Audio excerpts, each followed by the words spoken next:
Primeramente, vamos a oír a la primera panelista, es la magíster María Teresa Garrón Yucra. Brevemente voy a estar leyendo su currículum, que es bastante extenso. De hecho, vamos a comenzar diciendo que la doctora María Teresa Garrón es de nacionalidad boliviana, egresada de la Facultad de Derecho en Ciencias Políticas y Sociales de la Universidad Mayor Real y Pontificia de San Francisco Xavier de Chuquisaca. Es magíster en Derecho Constitucional y Derechos Humanos en la Universidad Nacional del Siglo XX. También es magíster en Derecho Agroambiental, Sustantivo y Adjetivo en la Universidad Mayor Real y Pontificia de San Francisco Xavier de Chuquisaca.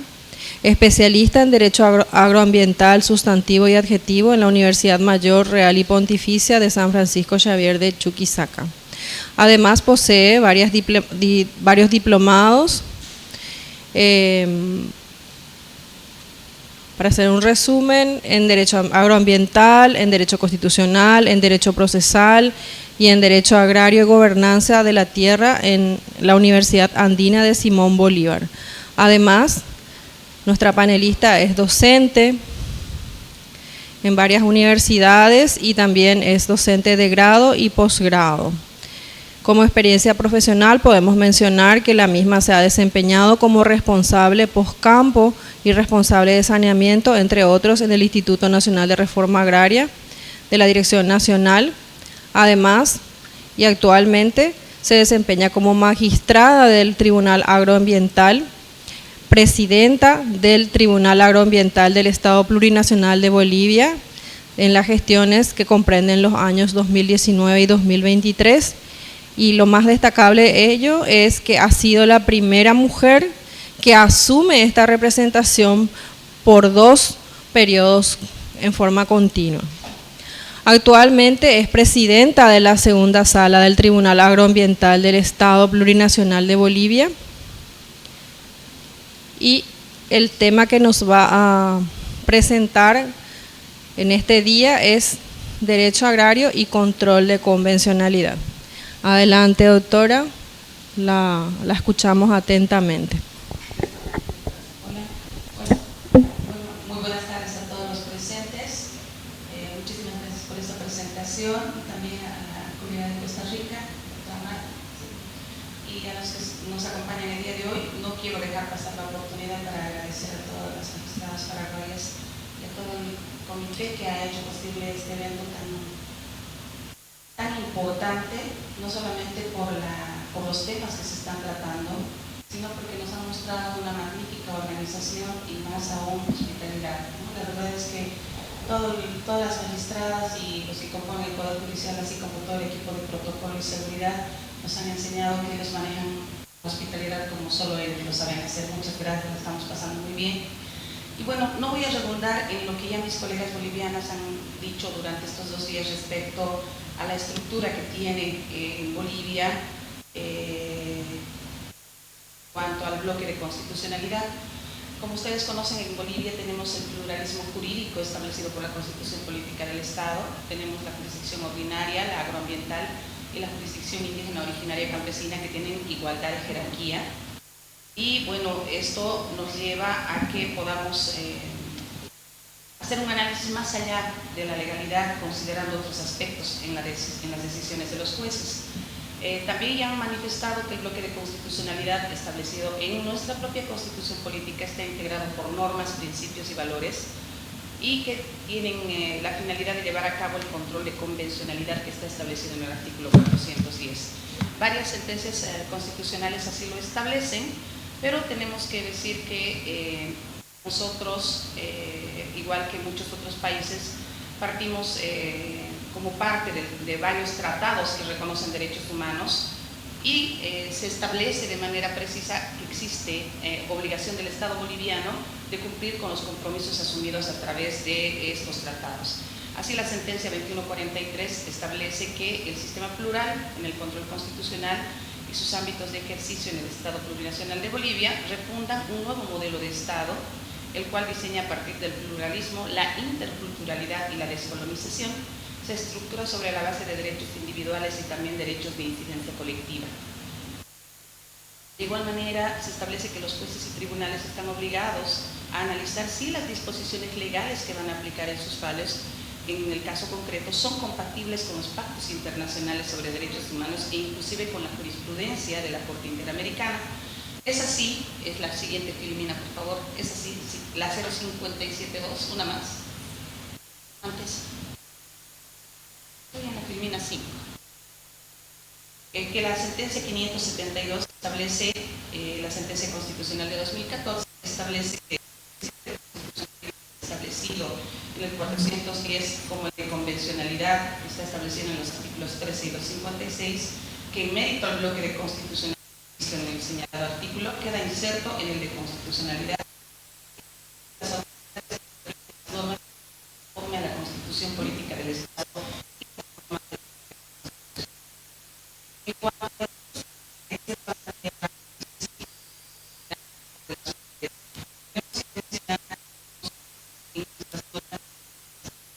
conocimiento de la Convención sobre la Enarmonización de las formas de discriminación contra la mujer,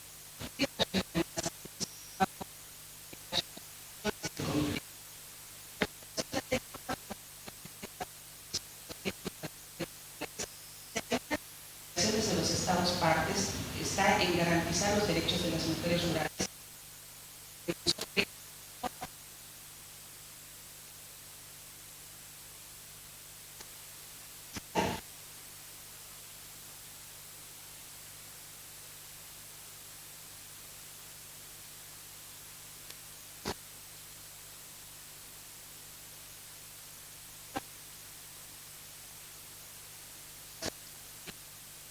De género,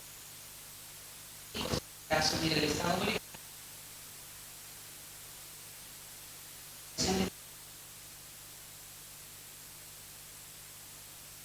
¿no? Al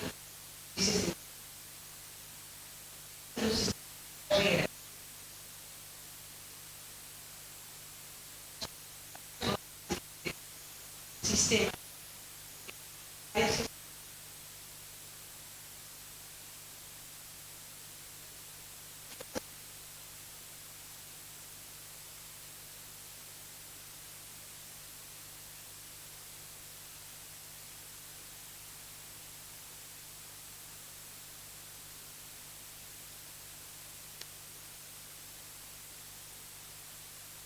personas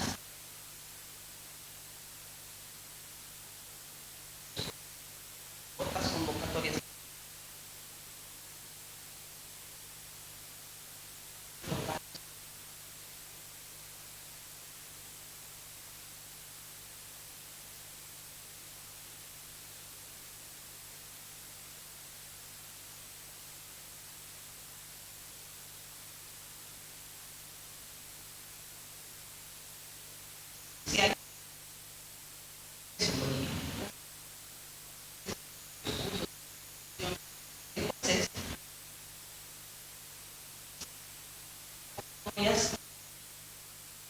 magistratura, que bueno, pueden también a través de estas convocatorias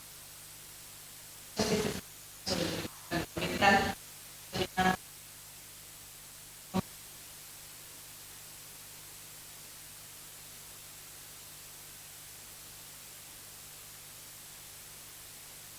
y les está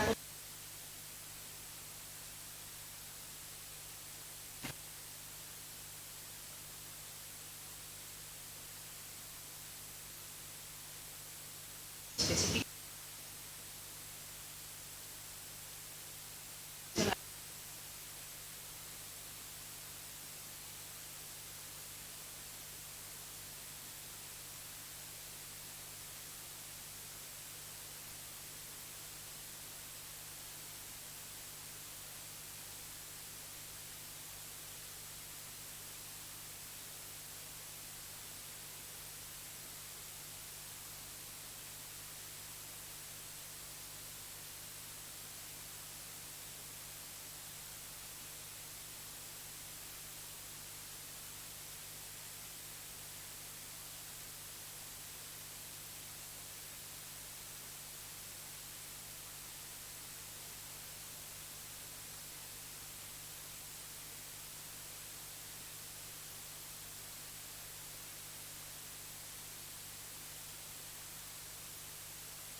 por alguna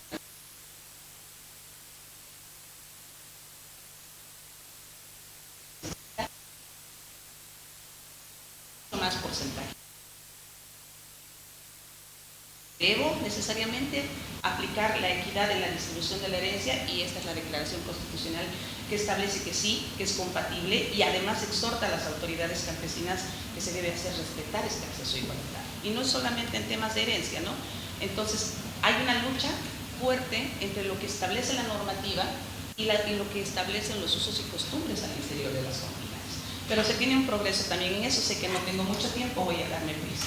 En cuanto al derecho de acceso de las mujeres guaraníes en situación de semiesclavitud o servidumbre, en este caso la sentencia constitucional 850 ha declarado la constitucionalidad del artículo 157 del Decreto Supremo de la Ley Agraria y una guía de verificación y valoración de la función económico-social cuando existen indicios o denuncias de existencia de relaciones servidumbrales. En corto, el proceso inicia de oficio o a denuncia de alguna instancia, no interesa cuál sea. Si toma conocimiento el INRA de estas denuncias sobre existencia servidumbral, inicia el auto de reversión y establece en un plazo determinado la intervención en un predio. Con o sin la participación con la debida notificación, el INRA realiza la verificación en el predio y toma entrevistas. Y este artículo específico de la guía de la verificación establece que los funcionarios del INRA deberán tomar entrevistas privadas con las personas que componen esta población guaraní de la que se sospecha estuviera bajo régimen servidumbral.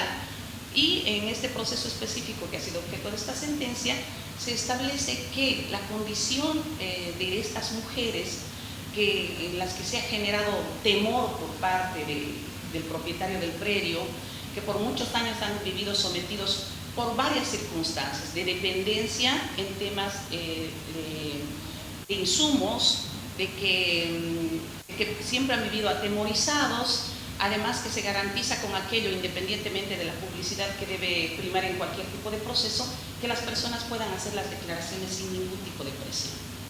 Entonces acá se ha dicho que está establecida la reversión por régimen servidumbral, que la guía de verificación lo único que está haciendo es buscar un equilibrio entre el administrador y la persona que estuviera sometida a este régimen servidumbral. En la jurisdicción agroambiental, les decía, respecto a los usos y costumbres y los derechos de las mujeres, hablemos de propiedades tituladas colectivamente, donde la jurisdicción indígena originaria campesina es la que administra la justicia en determinados temas, y que la distribución interna de las tierras al interior de esta propiedad colectiva es de manejo absoluto de la comunidad. Sin embargo, habida cuenta que existen este tipo todavía de arbitrariedades por parte inclusive del mismo pueblo indígena, como decía mi colega Musquiva, existen sentencias que han establecido que la mujer puede elegir quién le va a juzgar si es que el conflicto fuera con la comunidad. Pero en este caso concreto lo que se ha logrado es que los jueces agroambientales establezcan una conciliación interjurisdiccional. En cooperación con la GIOC, con la autoridad indígena, el juez se traslada hasta el lugar del conflicto, se establece entre las partes cuál es el conflicto, y la autoridad indígena explica cuál sería la forma en que ellos resolverían sin la intervención del juez agroambiental ese problema. Y el juez les explica si esto está acorde o no a la constitución política, los derechos humanos, los derechos de acceso a las mujeres y de las poblaciones vulnerables. Y si se llega a un acuerdo, lo firman con la autoridad indígena originaria campesina, y esta misma autoridad es la que pide con las partes la homologación a través del juez agroambiental. Entonces, de esa manera hemos logrado nosotros coordinar en varios temas con la jurisdicción indígena para que se evite este tipo de injusticias. En este caso, por ejemplo, el auto agroambiental plurinacional 133 establece que al interior de las comunidades las personas naturales y jurídicas acceden sí voluntariamente a este tipo de conciliaciones. También se ha establecido que, como corresponde, que las conciliaciones no deben vulnerar derechos ni tratar sobre derechos no disponibles.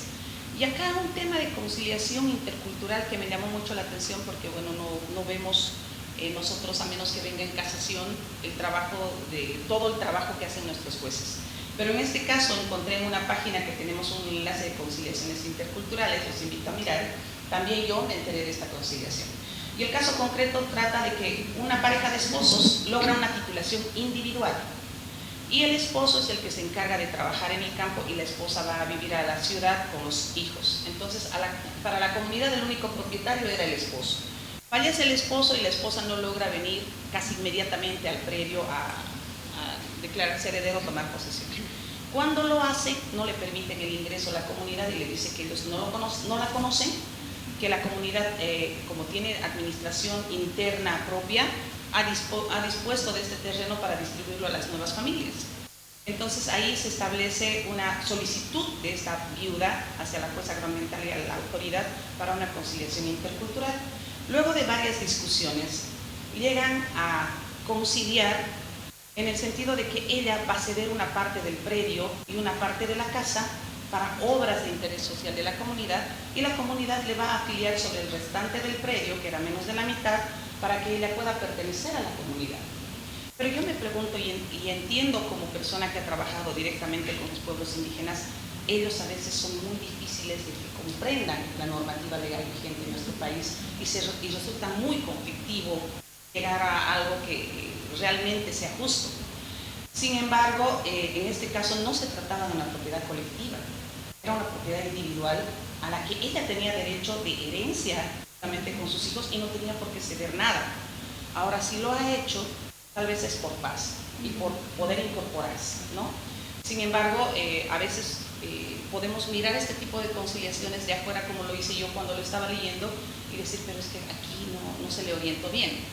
Y en realidad puede que se le haya orientado con todo lo que corresponde, pero ella, con tal de rescatar una parte de lo que tenía que heredar, ha preferido donarlo con el compromiso de que sea para una obra de bien, ¿no?